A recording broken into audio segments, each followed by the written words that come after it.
নমস্কার বন্ধুরা, পিউ কিচেনে তোমাদের আরও একবার স্বাগত জানিয়ে আজকে রেসিপিটা শুরু করছি। আজকে তোমাদের সঙ্গে শেয়ার করতে চলেছি পকেট স্যান্ডউইচ কিংবা মিনি স্যান্ডউইচ।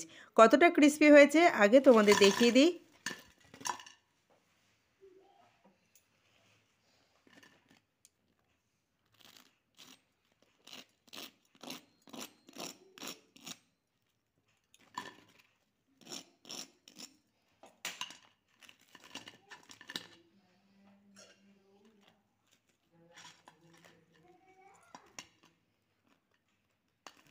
একটা স্যান্ডউইচকে অর্ধেক করে নিচ্ছি, তোমাদের দেখিয়ে দিচ্ছি। স্যান্ডউইচের ভেতরটা পুরো পুরে ভর্তি, দেখো পুর ভরা। এত সুন্দর টেস্টি একটা স্যান্ডউইচ কী করে বানালাম রেসিপিটা তোমরা দেখে নাও।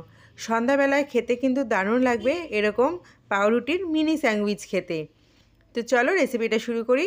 আমি এখানে একটা কোয়ার্টার পাউরুটি নিয়েছি। এরকম পাউরুটি কিন্তু সমস্ত দোকানে অ্যাভেলেবেল। এরকম পাউরুটি দিয়ে আজকে বানিয়েছি মিনি স্যান্ডউইচ। পাউরুটিটাকে এখন আমি স্কোয়ার করে কেটে নেব। বাচ্চাদের কাছে কিন্তু এটা ভীষণ একটা আকর্ষণীয় খাবার। স্যান্ডউইচ মানে আমরা জানি যেগুলো হয়ে থাকে স্লাইস পাউরুটি দিয়ে, কিন্তু এইরকম মিনি স্যান্ডউইচ সত্যি একটা আকর্ষণীয় ব্যাপার। পুরো রেসিপিটা তোমরা দেখে নাও, স্কিপ করে যেও না। পুরো ভিডিওটা দেখলে তোমরা আশা করি বুঝতে পারবে আমি কি করে বানালাম মিনি স্যান্ডউইচ। পেছনের অংশটা আমি কেটে বাদ দিয়ে দিয়েছি, এই অংশটা আমি দিইনি। এছাড়া পুরো পাউরুটিটাকে এইভাবে আমি পিস পিস করে কেটে নিয়েছি। দেখো দেখতে কতটা সুন্দর লাগছে, খেতেও কিন্তু আরও দুর্দান্ত সুন্দর হয়েছে। ঠিক ততটাই হয়েছে কিন্তু ক্রিস্পি। প্রত্যেকটা পাউরুটি স্কোয়ার শেপে আমি কেটে নিয়েছি। এখন আমি কিছু মশলা অ্যাড করব। তার জন্য আমি একটা বড় মাপের পেঁয়াজ কুচি করে নিয়েছি, আর আমি নিয়েছি 4 থেকে 5টা কাঁচা লঙ্কা কুচি, ধনেপাতা কুচি, নিয়েছি 1 চামচ বিট লবণ, হাফ চামচ হলুদ, 1 চামচ লঙ্কার গুঁড়ো, আর নিয়েছি চাট মশলা হাফ চামচ। এখানে আমি কাশ্মীরি লঙ্কার গুঁড়ো ব্যবহার করেছি। একটা বাটির মধ্যে 3 থেকে 4 চামচ আমি ময়দা নিয়েছি। যেহেতু আমার এই চামচের মাপটা ছোট, কিন্তু আমি বড় যে চামচের 3 চামচ আমি ময়দা এখানে নিয়েছি, 3 থেকে 4 চামচ। তো সেই ময়দার অনুপাতে এখানে জল ব্যবহার করে একটা ব্যাটার তৈরি করছি। আর ব্যাটারের মধ্যে দিয়েছি হাফ চামচ মতো বিট লবণ, আর দিয়েছি কিছুটা ধনেপাতা কুচি। খুব সুন্দর একটা ফ্লেভার আসবে। ব্যাটারটাকে এইভাবে জল দিয়ে আমি খুব আস্তে আস্তে জল দিয়ে এটাকে একটা ব্যাটার তৈরি করতে হবে। একবারে বেশি জল দিয়ে দেবে না, তাহলে কিন্তু খুব পাতলা হয়ে যাবে। এটা একটু ঘন রাখতে হবে। কতটা ঘন করতে হবে সেটা আমি তোমাদের দেখিয়ে দিচ্ছি। এতটা থিকনেসে এটা রাখতে হবে, বেশি একটা মোটাও রাখা চলবে না, আবার বেশি একটা পাতলাও যেন না হয়ে যায়, সেদিকটা খেয়াল রাখতে হবে। একটা প্লেটের মধ্যে আমি কিছুটা বিস্কুটের গুঁড়ো নিয়ে নিচ্ছি। 2টো মিডিয়াম সাইজের আলু সেদ্ধ করে নিয়েছি। আলুটার ছিলকা এখন আমি ছাড়িয়ে নেব। চাইলে তোমরা খোসা ছাড়িয়েও আলুটা সিদ্ধ করতে পারো। এখানে মশলাগুলোর মধ্যেই আলুটাকে আমি গ্রেট করে নিচ্ছি, কারণ এই সমস্ত মশলা দিয়ে কিন্তু আলুর পুরটা তৈরি করা হবে। এখানে আমি নর্মাল রান্নার লবণ ব্যবহার করিনি, বিট লবণ ব্যবহার করেছি। তোমরাও কিন্তু অবশ্যই বিট লবণ দেবে, খুব সুন্দর একটা ফ্লেভার আসবে। আর চাট মশলা যদি বাড়িতে না থাকে তোমরা কিন্তু ধনে আর গোটা জিরের ভাজা মশলা করেও এখানে অ্যাড করতে পারো। সমস্ত কিছু দিয়ে এখন আমি আলুর পুরটাকে ভালো মতো মেখে নেব। এইভাবে কোয়ার্টার পাউরুটিটাকে কেটে যেভাবে আমি ছোট ছোট মিনি স্যান্ডউইচ কিংবা পকেট স্যান্ডউইচ তৈরি করেছি, আশা করি তোমাদের কাছে খুবই এটা আশ্চর্যজনক হয়ে উঠেছে এবং ভীষণ ভালো লেগেছে। তো আজকের এই রেসিপিটা কিন্তু যদি ভালো লেগে থাকে অবশ্যই লাইক করে দিও এবং কমেন্ট করে জানিও তোমাদের কেমন লাগলো। বেশি বেশি করে শেয়ার করে দিও যাতে রেসিপিটা অনেকের কাছে গিয়ে পৌঁছায়, এবং চ্যানেলটিকে সাবস্ক্রাইব করে দিও। পাশে থাকা বেল আইকনটি প্রেস করে দিও যাতে নতুন নতুন এইরকম ভিডিও আপলোড করা মাত্রই সবার আগে তোমাদের কাছে পৌঁছে যেতে পারে। এইরকম মিনি স্যান্ডউইচ কিংবা পকেট স্যান্ডউইচ কিন্তু ভীষণই একটা আশ্চর্যজনক, এবং এইরকম রেসিপি কিন্তু সচরাচর আমাদের চোখেও পড়ে না।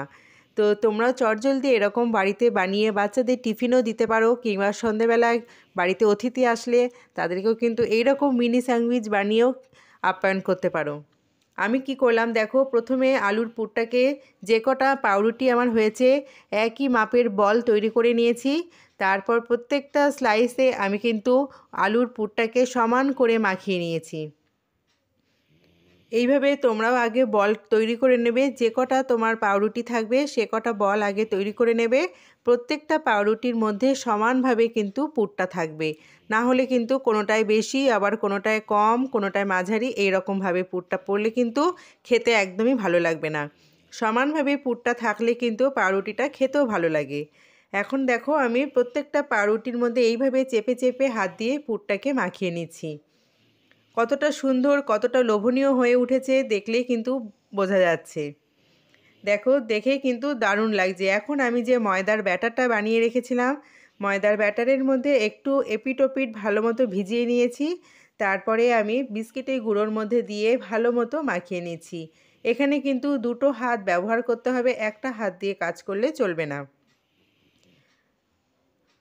একটু পজিশনটা চেঞ্জ করে নিয়ে আমি বাঁ হাত দিয়ে কিন্তু কাজটা করছি। দেখো এইভাবে কিন্তু বিস্কিটের গুঁড়োটা লাগিয়ে নিতে হবে। আর আবারও আমি কি করলাম, ময়দার ব্যাটারের মধ্যে আর একটা পাউরুটি এইভাবে ডুবিয়ে দিলাম। তারপর আবারও বিস্কিটের গুঁড়োর মধ্যে মাখিয়ে নিচ্ছি বাঁ হাত দিয়ে। অতএব খেতে গেলে আমাদের মানে খাবার লোভনীয় খাবার তৈরি করতে গেলে আমাদের দুটো হাতই কিন্তু কাজে লাগাতে হবে। তো এইভাবে কিন্তু আমি দুটো হাতের মাধ্যমে দুটো হাতের সাহায্যেই আমি কিন্তু পাউরুটিগুলোর মধ্যে বিস্কিটের গুঁড়ো আমি লাগিয়ে নিচ্ছি। খুব সুন্দরভাবে চেপে চেপে স্কোয়ার শেপেই কিন্তু বিস্কিটের গুঁড়োটা লাগাতে হবে।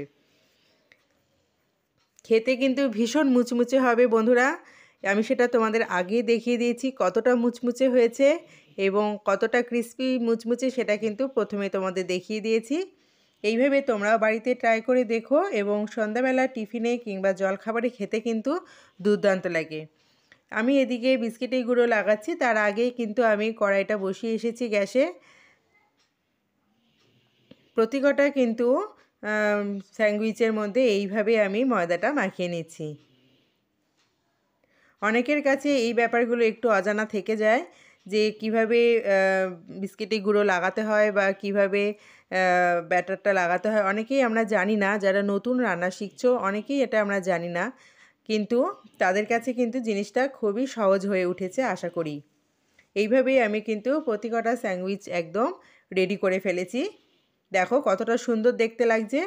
যেরকম শেপ সেই শেপেই কিন্তু বিস্কিটের গুঁড়োটা লাগাতে হবে চেপে চেপে।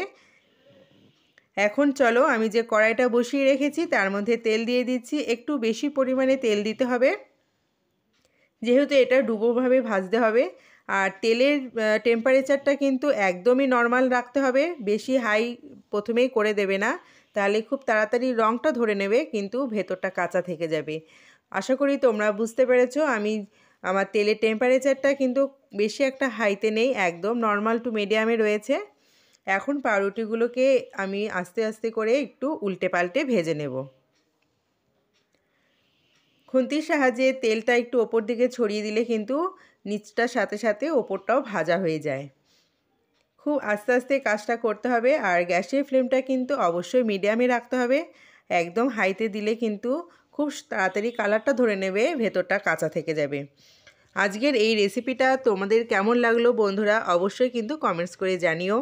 আর অন্তত বাড়িতে একবার ট্রাই করে দেখো মিনি স্যান্ডউইচ, পকেট স্যান্ডউইচ কিংবা মিনি স্যান্ডউইচ খেতে কিন্তু দুর্দান্ত লাগে যে কোনো রকম চাটনি অথবা সসের সঙ্গে। এরকম শীতের মরশুমে কিন্তু এইরকম দারুণ দারুণ রেসিপি আমাদের খেতে দারুণ লাগে এবং বাড়ির প্রত্যেককেই কিন্তু আমরা এইরকম রেসিপি যদি একবার বানিয়ে খাওয়াই তারা কিন্তু আর একটা খেয়ে মন ভরবে না।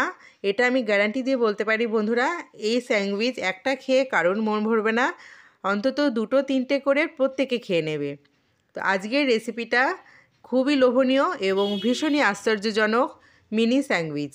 আমার কিন্তু একটা ধাপ ভাজা হয়ে গেছে, সেকেন্ড ধাপে আর একবার আমি পাউরুটিগুলো সেমভাবে দিয়ে দিয়েছি। একবারে কিন্তু সবগুলো একসাথে দেওয়ার চেষ্টা করবে না, তাহলে উল্টাতে গেলে খুব অসুবিধে পড়তে হবে। খুব আস্তে আস্তে হাতে সময় নিয়ে কিন্তু এই কাজটা করতে হবে। তাড়াহুড়ো করলে কিন্তু জিনিসটা নষ্ট হয়ে যাবে, পুরো খাটনিটাই বৃথা হয়ে যাবে।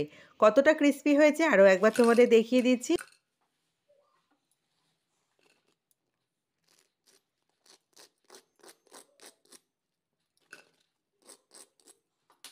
এই রকম পকেট স্যান্ডউইচ কিংবা মিনি স্যান্ডউইচ তোমরাও চটজলদি বাড়িতে বানিয়ে ফেলো এবং বাড়ির বাচ্চা থেকে বড় প্রত্যেককে পরিবেশন করে খাওয়াও। বন্ধুরা, আমার সঙ্গে থাকার জন্য তোমাদেরকে অসংখ্য ধন্যবাদ জানিয়ে আজকের রেসিপিটা আমি এখানেই শেষ করছি। আবার দেখা হবে তোমাদের সঙ্গে অন্য কোনো সময় পরবর্তী একটা রেসিপি নিয়ে। আজকের মতো টাটা।